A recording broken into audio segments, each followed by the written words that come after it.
Sir, நடந்து முடிந்த தேர்தலிலே மக்களுடைய தீர்ப்பை காங்கிரஸ் கட்சி ஏற்றுக்கொள்கிறது. அடக்கத்தோடு தலை வணங்கி ஏற்றுக்கொள்கிறோம். புதிதாக அமைந்த தமிழக வெற்றிக் கழக அரசுக்கும் முதலமைச்சர் திரு ஜோசப் விஜய் அவர்களுக்கும் என்னுடைய பாராட்டுக்களை, வாழ்த்துக்களை தெரிவித்துக் கொள்கிறேன். அவரை கடந்த வாரம் சென்னை தலைமைச் செயலகத்தில் சந்தித்து அவருக்கு நேரடியாக வாழ்த்து தெரிவித்தேன். குறிப்பாக காரைக்குடி தொகுதியில் காங்கிரஸ் வேட்பாளர் திரு மாங்குடி அவர்கள் வெற்றி பெறவில்லை. ஆனாலும் அந்த முடிவை நாங்கள் ஏற்றுக்கொள்கிறோம். வெற்றி பெற்ற அனைத்து வேட்பாளர்களுக்கும், இன்று சட்டமன்ற உறுப்பினர்களாக இருக்கும் அனைவருக்கும், உதாரணமாக காரைக்குடியிலே டாக்டர் TK பிரபு, மானாமதுரையிலே திரு இளங்கோவன், சிவகங்கையிலே திருமதி குழந்தை ராணி, திருப்பத்தூரில் திரு ஸ்ரீனிவாச சேதுபதி, நாடாளுமன்ற தொகுதிக்கு உட்பட்ட திருமயத்தில் திரு ரகுபதி, ஆலங்குடியிலே திரு மெய்யநாதன் அவர்களுக்கும் என்னுடைய வாழ்த்துக்களை, பாராட்டுக்களை தெரிவித்துக் கொள்கிறேன். நேற்று மறைந்த இயக்குனர் இமயம் திரு பாரதி ராஜா அவர்கள் மறைவுக்கு என்னுடைய ஆழ்ந்த இரங்கலை, அனுதாபங்களை தெரிவித்துக் கொள்கிறேன். அவருக்கு இன்று தேனி மாவட்டத்தில் அரசு மரியாதையுடன் உடல் அடக்கம் செய்யப்படுகிறது. அதற்கு எங்கள் தேனி மாவட்ட தோழர்கள் கலந்து கொள்வார்கள். அவருக்கு அஞ்சலி செலுத்துவார்கள். அவர் மறைவால் வருந்தும் அவருடைய மனைவி, மகள், திரையுலக நண்பர்கள் ஆயிரக்கணக்கில் எல்லோருக்கும் என்னுடைய இரங்கலை, அனுதாபங்களை தெரிவித்துக் கொள்கிறேன். இந்த அரசு அமைந்திருக்கிறது. இந்த அரசுக்கு காங்கிரஸ் கட்சியின் தலைமை ஆதரவு தருவதாக தெரிவித்தது. அதை தொடர்ந்து இந்திய கம்யூனிஸ்ட் கட்சி, மார்க்சிஸ்ட் கம்யூனிஸ்ட் கட்சி, விடுதலை சிறுத்தைகள் கட்சி, இந்தியன் யூனியன் முஸ்லீம் லீக் அவர்களும் ஆதரவு தெரிவித்தார்கள். இந்த அரசு அமைந்திருக்கிறது. இது நிலையான அரசாக நல்லாட்சி தர வேண்டும் என்று வாழ்த்துகிறேன். இந்த தேர்தலில் யாரும் எதிர்பார்க்கலை, நீங்களும் எதிர்பார்க்கலை, எந்த ஊடகங்களும் எதிர்பார்க்கலை, கருத்து கணிப்பு எடுத்தவர்களும் எதிர்பார்க்கலை, நான் எதிர்பார்க்கலை, எங்கள் கட்சியும் எதிர்பார்க்கலை. ஆனால் தமிழக வெற்றிக் கழகம் ஏறத்தாழ 35% வாக்குகளை தமிழ்நாட்டிலே வாங்கியிருக்கிறது. அது ஒரு மகத்தான வாக்கு பதிவு. இந்த மகத்தான வாக்குப்பதிவை வாங்கியிருந்த தமிழக வெற்றிக் கழகம் ஆட்சி அமைத்திருக்கிறது. திராவிட முன்னேற்றக் கழக தலைமையிலே இருந்த கூட்டணி, அவர்கள் திராவிட முன்னேற்றக் கழகம் 24% வாக்குகள், அப்புறம் மற்றவர்களெல்லாம் சின்ன சதவீதத்தில் வாக்கு கிடைத்திருக்கிறார்கள். ஆனால் எல்லாத்தையும் கூட்டினா கூட 35% நெருங்க முடியவில்லை. ஆகவே இந்த அரசுக்கு என்னுடைய வாழ்த்துக்கள், பாராட்டுக்கள்.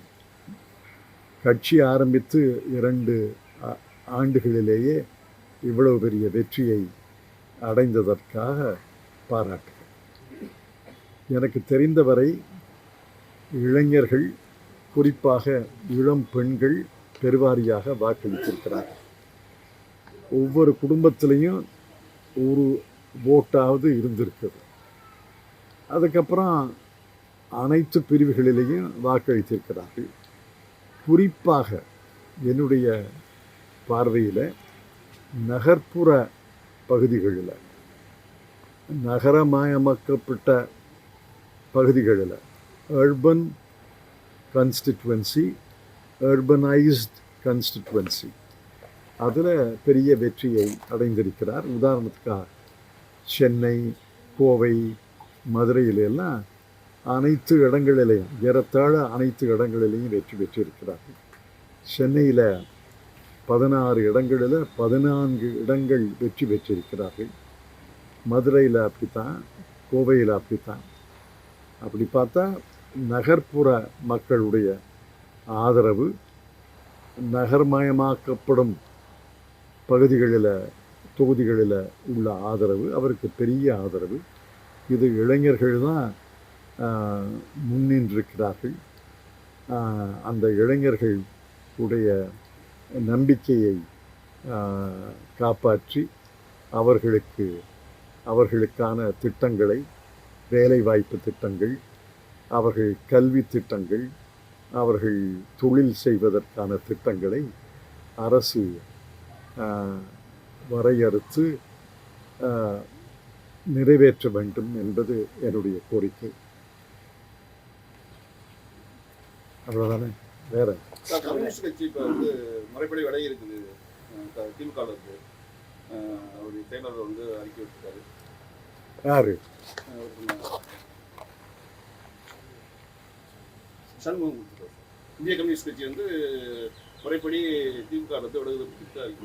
இந்திய கம்யூனிஸ்ட் கட்சியுடைய செயலாளர் சண்முகம் இல்லை, மார்க்சிஸ்ட் கம்யூனிஸ்ட் கட்சி திரு வீரபாண்டியன் அவர்களை சந்தித்தேன். அவர் அவர்களுடைய பொதுக்குழு கூடுவதாக சொன்னார்கள். பொதுக்குழுவில் முடிவெடுப்பதாக சொன்னார்கள். முடிவெடுத்திருந்தால் அந்த முடிவை ஏற்றுக்கொள்ளத்தான் வேண்டும். மோடி 4,399 நாள் பிரதமரை தொடர்ந்து தருவீங்க, எல்லாரும் வாழ்க்கை சொல்லுவீங்க. நான் பதிவு போட்டிருக்கேன் இன்னைக்கு காலையில்.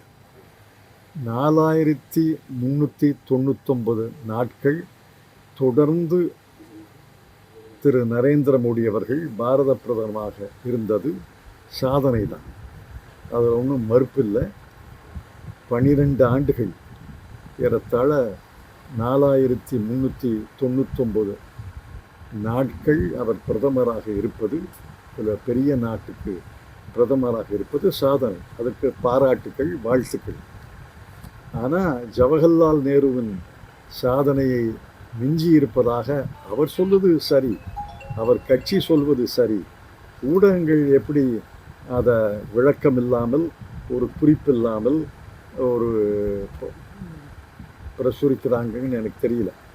ஏன்னா 1947 1952 வரையும் 5 ஆண்டுகள் ஜவஹர்லால் நேரு அவர்கள் பிரதமராக இருந்தார். அதற்கு பிறகுதான் 1952 1964 வரைக்கும் 4,398 நாட்கள் பிரதமராக இருந்தார். முதல் 5 ஆண்டுகள் பிரதமராக இருந்தார். அது ஒரு ஏறத்தாழ 1,800 நாட்கள் வருகிறத. இதை சாதனைன்னு போட்டுட்டு பின் குறிப்புன்னு போடணும்ல. அது எந்த ஊடகமும் எந்த பத்திரிகையும் போடலை, எந்த தொலைக்காட்சியும் சொல்லலை.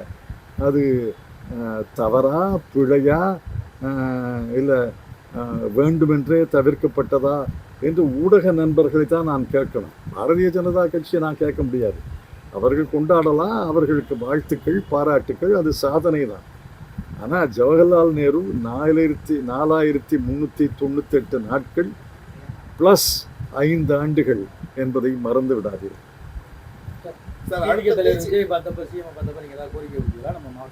இல்லை, நான் ஒன்றும் கோரிக்கை வைக்கலை. முதல் முறையாக அவரை சந்திக்கிறேன். அவர் சொன்னார், ஒரு முறை விமானத்தில் சென்னையிலேருந்து டெல்லி போகும்போது பல ஆண்டுகளுக்கு முன்னாடி சந்தித்ததாக நினைவு இருக்கிறதா சொன்னார். எனக்கு நினைவில்லை, நீங்கள் சொன்னால் சரியாக தான் இருக்கும். நான் முதலமைச்சராக வந்த பிறகு முதல் முறையாக உங்களை சந்திக்கிறேன், வாழ்த்து சொல்வதற்கு தான் வந்திருக்கேன் அப்படின்னு வாழ்த்து சொல்லிட்டு 2 புத்தகங்களை அவருக்கு நினைவு பரிசாக வழங்கினேன். கோரிக்கை இன்னும் வைக்கல. என்ன அவர் ஒன்றும் கேட்கல, சும்மா சம்பிரதாயமான மரியாதை நிமித்தமாக சந்திப்பு என்று நானும் உணர்ந்தேன், அவர்களும் உணர்ந்தார். சார், காங்கிரஸ் கட்சியுடைய அடுத்த தேசிய தலைவர் வந்து ப. சிதம்பரம் தான் அப்படிங்கிற மாதிரி ஒரு தகவல் விரும்பினார் அப்படின்னு சொல்லியிருக்காங்க. இதை பாருங்க, நான் சென்னை வந்து திருச்சி வந்து காரைக்குடி வந்து மாநகரியில் இருக்கேன். எனக்கு எப்படி தேசிய தலைமையோடு உங்களுக்கு நெருக்கமான செய்திகள் பரிமாறிக்கொள்ளுறாங்க. என்கிட்ட அந்த மாதிரி செய்தி வந்து பிரதமராக அப்படிங்கிற போது காங்கிரஸ் கட்சியுடைய தேசிய தலைவராக வந்து தமிழ்நாட்டை சேர்ந்த வர முடியாது. தமிழ்நாட்டில் இருந்தவங்க பல பேர் இருந்திருக்காங்களே. இந்தியா கூட்டணி கூட்டத்துக்கு திமுக கலந்து கொள்ள காங்கிரஸ். நான் மு.க. ஸ்டாலின் அவர்களையும் சந்தித்தேன். முதலமைச்சரை சந்தித்த பிறகு ஒரு 2 நாட்களில் சந்தித்தேன், மரியாதை நிமித்தமாக. ஏன்னா தேர்தலுக்கு பிறகு நான் டெல்லிக்கு போயிட்டேன். டெல்லியில் போயிட்டு மே மாதம் இறுதியில் தான் சென்னைக்கு வந்தேன். அதனால் அவரை சந்தித்தேன், அவருக்கு நன்றி தெரிவித்தேன், கருத்து பரிமாறிக்கொண்டோம். அவர் இந்தியா கூட்டணியிலிருந்து விலகுவதாக எனக்கு சொல்லலை. அது முடிவாக எனக்கு தெரியாது. இந்த கூட்டத்தில் கலந்து கொள்ளவில்லை, அது தெரியும். திமுக கூட்டணியிலிருந்து காங்கிரஸ் வந்து வெளியேறதுக்கு பாதி பேர் மனம் இல்லாமல் இருக்காங்க அப்படின்ற ஒரு செய்தி பரவுது. அதை செல்வ பிறந்தகார் தான் சொல்லியிருக்காங்க. காகித மில்லத்துடைய என்ன சொல்லி அதுக்கு நம்ம அந்த வர்றது வந்து எங்களுக்கு வந்து பிடிக்காத விஷயம் தான். நாங்கள் வந்து நீண்ட நாள் இருந்துட்டோம், அதனால வந்தது வந்து எங்களுக்கு வந்து வருத்தம் தான் அப்படின்ற மாதிரி பாருங்க. விரும்புவது விரும்பாதது வேற. காங்கிரஸ் தலைமை எல்லாரையும் கலந்து முடிவெடுத்து விட்டது. அந்த முடிவை நாங்கள் ஏற்றுக்கொள்கிறோம். மேகதாதுல அணை கட்டும்னு டி.கே. கர்நாடக முதல்வர் சொல்றாரு. யாரு? மேகதாது அணை கட்டும் கர்நாடக முதல்வர். அந்த பிரச்சனையெல்லாம் அரசு முடிவெடுக்கட்டும். அரசு என்ன முடிவெடுத்ததோ, திராவிட முன்னேற்ற கழக அரசில், அண்ணா திராவிட முன்னேற்ற கழக அரசில் முடிவெடுத்ததை காங்கிரஸ் கட்சி ஆதரித்தது. அதே மாதிரி தமிழ்நாடு அரசு முடிவெடுப்பதை காங்கிரஸ் கட்சி ஆதரிக்கும். அண்ணாமலை வந்து இப்போ பாஜக விலகி புதுசாக ஒரு கட்சி தொடங்கிட்டாரு. உங்கள் பார்வையில் அவனும் பெருசாக பார்க்கல. நான் கருத்து சொல்கிற அளவுக்கு அவர் கட்சியிலேருந்து விலகி ஒரு இயக்கத்தை தொடங்கி இருக்கிறார். அது அரசியல் கட்சியாக மாறுமா மாறாதான்னு எனக்கு தெரியாது. பாரதிய ஜனதா கட்சியில் அவரை சரியாக மதிக்கவில்லை, பயன்படுத்தவில்லை என்று தான் அவர் பேட்டியிலிருந்து நான் உணர்கிறேன். அது உண்மையா இல்லையான்னு தெரியாது. அவர் விலகி இருக்கிறார், ஒரு இயக்கத்தை தொடங்கி இருக்கிறார். அவருக்கு என்னுடைய வாழ்த்துக்கள். தமிழ்நாட்டில் ஆட்சி அதிகாரத்திலிருந்து திராவிட கட்சிகளை அகற்றும் ஒரு முயற்சியாக தான் தாவேகாங்கிற ஒரு கட்சி ஆரம்பிக்கப்பட்டது. அதுக்கு மறைமுகமாக RSS பாஜக ஆதரவுக்கு ஒரு கருத்து பரவலாக இருக்கு. அது எப்படி கட்சியோட காங்கிரஸ் கூட்டணி அமைச்சர் அது எப்படி எனக்கு தெரியும்? தாவேகா பாரதிய ஜனதா கட்சியை பொறுத்தவரையில் ஐடியாலஜிக்கல் எனிமி, கொள்கை ரீதியாக கருத்தியல் ரீதியாக எதிரி என்று சொல்லிவிட்டார். மதச்சார்பின்மையை ஏற்றுக்கொள்கிறார்கள், மாநில உரிமைகளை பாதுகாப்போம் என்று சொல்கிறார்கள். இந்த 2 பொருள்கள் போதுமே அந்த தமிழக வெற்றி கழக அரசை ஆதரிப்பதற்கு இந்த 2 காரணங்கள் போதும். மதச்சார்பின்மை, மாநில உரிமைகள் என்ற அடிப்படையான கொள்கைகளிலிருந்து விலகாத வரை அவர்களை ஆதரிப்பதில் என்ன தவறும் கிடையாது. நான் இந்திய கம்யூனிஸ்ட் கட்சி, மார்க்சிஸ்ட் கம்யூனிஸ்ட் கட்சி அவர்கள் தலைவர்களோடு பேசணும். இதைத்தான் சொல்கிறாங்க. மதச்சார்பின்மை, மாநில அரசு, மாநிலத்தினுடைய உரிமைகள் இவை பாதுகாக்கிறேன் என்று சொல்கிறார். அவருக்கு ஆதரவு தருவதில் என்ன தவறு?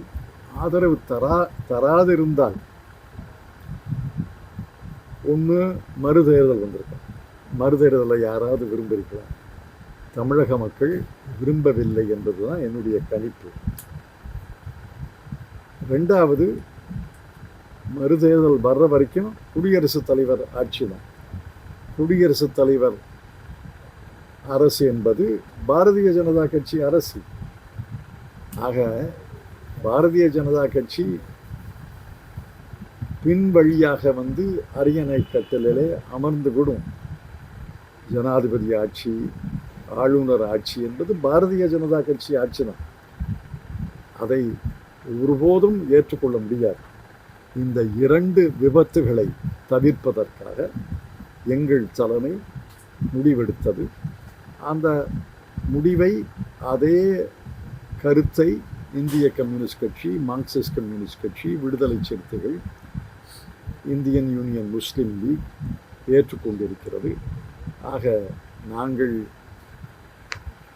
எங்களுடைய நிலைப்பாடு பொதுவான நிலைப்பாடு.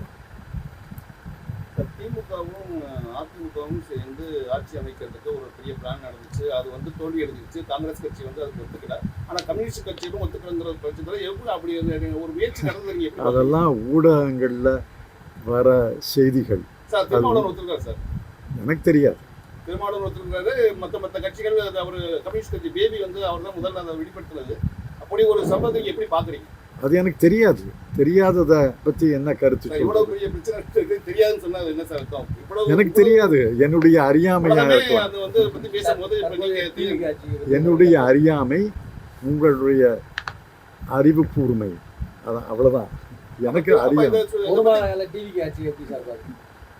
இப்போத்தானே ஆட்சிக்கு வந்திருக்காங்க. அதில் 31 அமைச்சர்கள், சட்டமன்றத்துக்குள்ளேயே அனுபவம் இல்லாதவர்கள், 101 சட்டமன்ற உறுப்பினர்கள் முதல் முறையாக சட்டமன்றத்துக்குள்ளே வந்திருக்காங்க. அவர்களுக்கு அவகாசம் கொடுக்கணுமா இல்லையா? எந்த அரசுக்கும் அவகாசம் கொடுக்கணும். 10 ஆண்டுகள்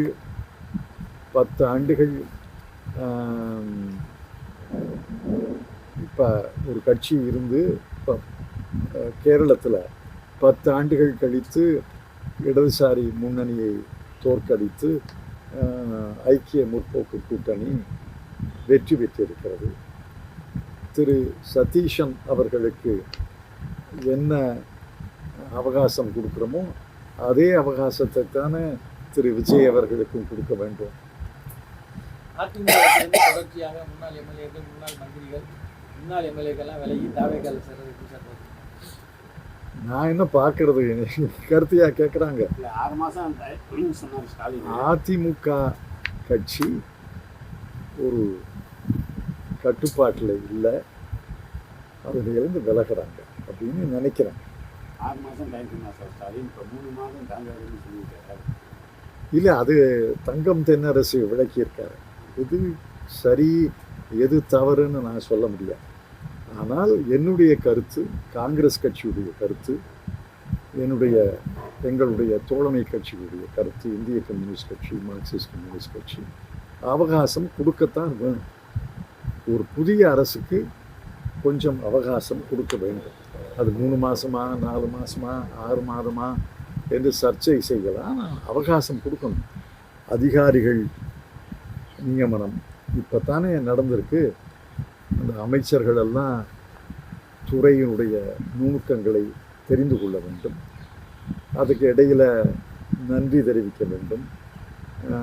தொகுதி வாக்காளர்களை, தோழர்களை சந்திக்க வேண்டும். நிறைய குறுகிய காலத்தில் இவ்வளவு வேலைகளை பார்க்கணும்னா அவங்களுக்கு அவகாசம் கொடுக்கணும். முதல்வர் செய்து பத்திரிகையாளரை சந்திக்கவே இல்லை. அது அவரை கேட்க வேண்டிய கேள்வி. மோடியை பிரதமர் சந்திக்கணும்னு சொல்லி விமர்சனம் பண்ணாங்க. தான் பிரதமரை மோடி அவர்கள் 12 ஆண்டுகளாக பத்திரிகையாளர்கள் சந்திக்கலேன்னு நாங்கள் விமர்சனம் பண்ணோம். இவர் ஒரு மாதம் தானே ஆயிருக்கு, சந்திக்கலாம். அது போக போக தானே கருத்து சொல்ல முடியும். எல்லாத்துக்கும் முதல் நாளே கருத்து தெரிவிக்க முடியாது. வாழ்த்து சொல்வதற்காகத்தான் இந்த பத்திரிகையாளர்கள் சந்தி. எல்லாருக்கும் வாழ்த்துக்கள். வெற்றி பெற்ற வேட்பாளர்களுக்கு வாழ்த்துக்கள். மக்களுக்கு நன்றி.